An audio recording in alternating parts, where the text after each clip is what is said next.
Hizbul commander Burhan Wani को श्रद्धांजलि देने के लिए पाक अधिकृत कश्मीर के मुजफ्फराबाद में मीटिंग बुलाई गई। इस मीटिंग को मुंबई आतंकी हमले के मास्टरमाइंड और जमात-उद-दावा के चीफ हाफिज सईद और हिजबुल मुजाहिदीन के चीफ सैयद सलाउद्दीन ने संबोधित किया।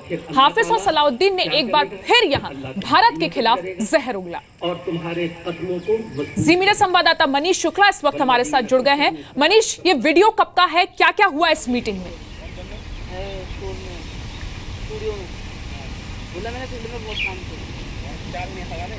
मनीष से संपर्क करने की हम कोशिश कर रहे हैं। ये वीडियो आपको दिखा रहे हैं किस तरीके से हिजबुल कमांडर बुरहान वानी को श्रद्धांजलि देने के लिए पीओके के मुजफ्फराबाद में एक मीटिंग बुलाई गई।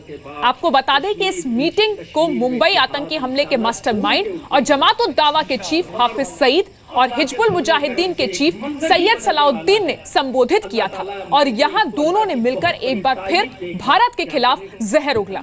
यहां यह भी कहा गया कि कई हमले किए जाएंगे और तमाम ऐसी बातें जो देश में तनाव फैला सकती हैं। जी मीडिया संवाददाता मनीष शुक्ला से हमने दोबारा संपर्क जोड़ा है। मनीष, कब का ये वीडियो है और जो मीटिंग संबोधित की गई उसमें दरअसल क्या कुछ कहा गया, हमारे दर्शकों को तफसील से बताएं।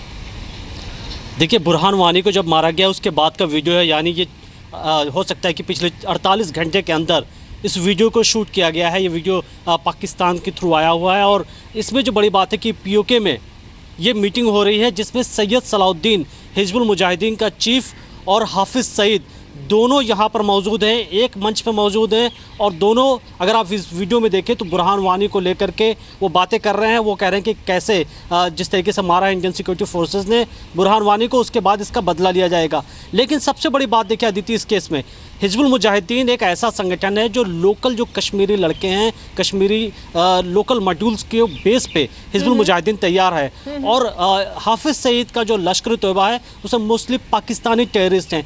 तो अब कहीं ना कहीं दोनों को एक प्लेटफॉर्म पे यहाँ लाने की कोशिश हो रही है कि लश्कर तोयबा और हिजबुल मुजाहिदीन को एक प्लेटफॉर्म पर लाया जाए, जिसका मतलब ये होगा कि जो पाकिस्तान से आतंकी आएंगे, कश्मीर में घुसपैठ करेंगे, उनको लोकल बड़े लेवल पर सपोर्ट की यहाँ पे एक स्ट्रेटजी बनाई जा रही है ताकि वो छिपें और पंपोर जैसे बड़े अटैक करें। जी मनीष, साथ ही साथ इस तरीके का वीडियो आना और मीटिंग में जिस तरीके से जो इन दोनों ने संबोधन किया है और भारत के खिलाफ जहर उगला है, उसके बाद कहीं ना कहीं कश्मीर में सरकार के लिए, चाहे वो महबूबा मुफ्ती की सरकार हो या फिर केंद्र में जो सिक्योरिटी एजेंसीज हैं, उनके लिए मुश्किलें काफी बढ़ गई हैं यहाँ पर और बहुत ज्यादा अलर्ट की जरूरत है।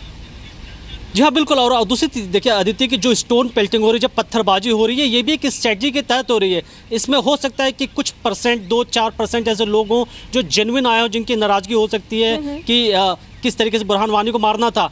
लेकिन इसके पीछे एक स्ट्रेटजी काम कर रही है कि कैसे अलगाववादियों को जोड़ करके, कैसे पत्थरबाजों को कैसे उकसाया जाए और उसके पीछे ISI का इन्वॉल्वमेंट हम शुरू से बात कहते रहे। लेकिन ये सबसे बड़ा प्रूफ है, बुरहान वानी के मारे जाने के बाद का सबसे बड़ा प्रूफ है कि किस तरीके से जो आतंकी संगठन है वो कैसे मीटिंग कर रहे हैं पीओके में, कैसे पीओके में मीटिंग हो रही है। सारे बड़े टॉप कमांडर्स को, चाहे लश्कर तोयबा हो, चाहे हिजबुल मुजाहिदीन हो या बाकी वहाँ दूसरे आतंकी मॉड्यूल्स हैं, उनको बाकायदा मीटिंग बुलाया गया। वहाँ पे एक स्ट्रेटजी डिसाइड हो रही है। इस वीडियो में देखें तो आपको सीधा दिख जाएगा कि हाफिज सईद कितना सक्रिय है, क्योंकि बुरहान वानी के बहाने कश्मीर को दोबारा एक डिस्टेबलाइज करने की, दोबारा डिस्टर्ब करने की और कैसे फोर्सेस पर और ज़्यादा अटैक हो, इसको उकसाने की यहाँ कार्रवाई के तौर पे आप देख सकते हैं। क्योंकि इससे बड़ा कोई प्रूफ नहीं हो सकता कि कैसे आतंकी संगठन खुलेआम बुरहान वानी के सपोर्ट में यहाँ पर दिख रहे हैं। और न सिर्फ आतंकी संगठन बल्कि कश्मीर का भी एक हिस्सा है जो बुरहान वानी को श्रद्धांजलि के तौर पर दे रहा है और इस बात का दुख मनाया जा रहा है, गम मनाया जा रहा है कि बुरहान वानी की शहादत हुई है। इस तरीके की बातें कही जा रही हैं। जाहिर तौर पर जो सेना है उस पर बहुत ज्यादा प्रेशर है, कश्मीर में स्थिति लगातार तनावपूर्ण बनी है। ऐसे में इस तरीके का वीडियो आना कहीं ना कहीं सेना की मुश्किलों को भी बढ़ाता है। देखिए, अगर हम सिक्योरिटी एजेंसीज की बात करें तो सिक्योरिटी एजेंसी इसे मान के चलने की बहुत बड़ी उनके लिए कामयाबी है, क्योंकि बुरहान वानी सिर्फ एक आतंकी नहीं था, वो जो वहाँ यूथ था उसको वो इंटरनेट के जरिए, फेसबुक के जरिए वो अपने आप से जोड़ रहे थे।